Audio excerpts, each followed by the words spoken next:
La infección por el VIH-Sida es una infección viral producida por un tipo específico de virus que de manera característica ataca células del sistema inmunológico.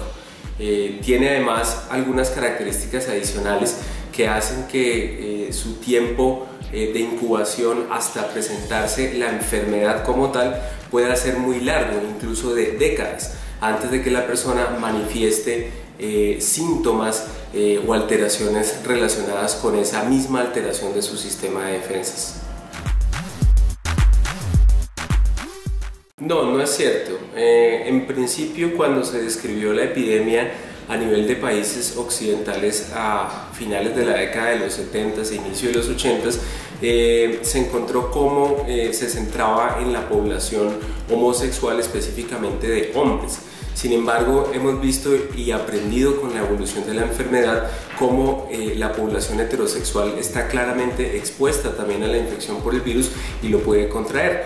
Los datos de la cuenta de alto costo en Colombia demuestran cómo la principal proporción de población que actualmente contrae la enfermedad es la población heterosexual.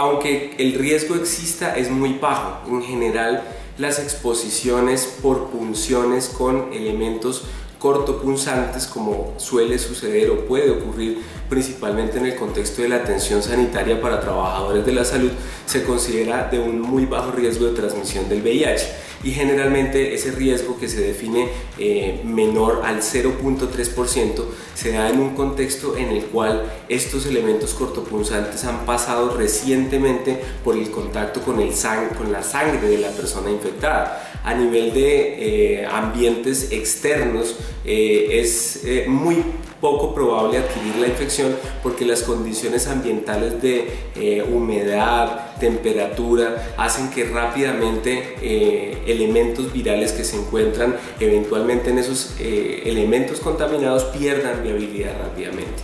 Entonces, digamos que aunque puede existir un escenario de riesgo si alguien de manera intencional o de pronto no intencional, por uso de agujas en actividades como el consumo de drogas, deja esa aguja en un lugar público contaminada, podría existir el riesgo si el contacto se produce muy tempranamente.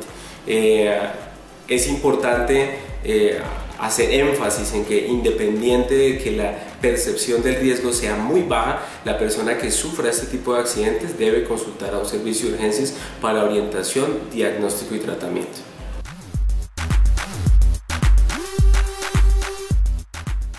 No, realmente elementos inanimados o elementos inertes que se comporten como fómites en ausencia de que exista un contacto directo con el torrente sanguíneo o con tejido expuesto de la persona, no es viable que se produzca la transmisión. Entonces, no se ha demostrado que elementos inertes como este tipo de elementos de uso de aseo personal pueda transmitir la infección por el virus.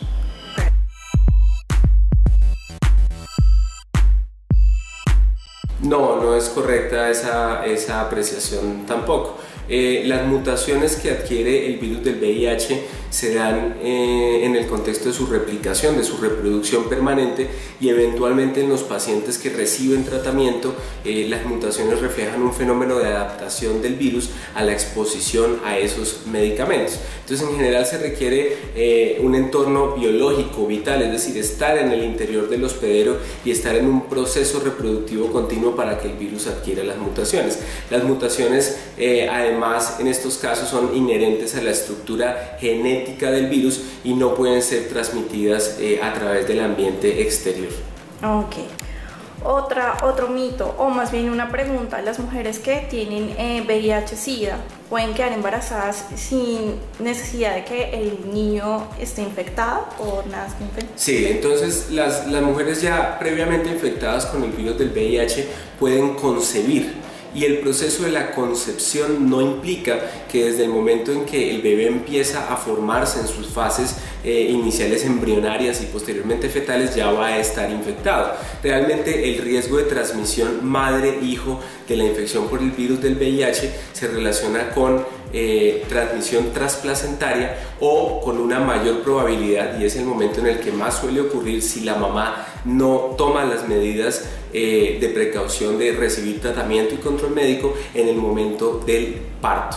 Entonces realmente las mujeres infectadas pueden concebir, en ese momento el bebé no va a estar infectado, pero sí existe el riesgo de la transmisión a través del embarazo por vía transplacentaria, que es la menor proporción, y posteriormente al momento del nacimiento del bebé es en el momento en el que más alto es el riesgo. Adicionalmente, cuando el bebé ya ha nacido, todas las mamás que son positivas para el virus del VIH deben evitar la lactancia materna, también como una medida para evitar la transmisión del virus hacia su hijo.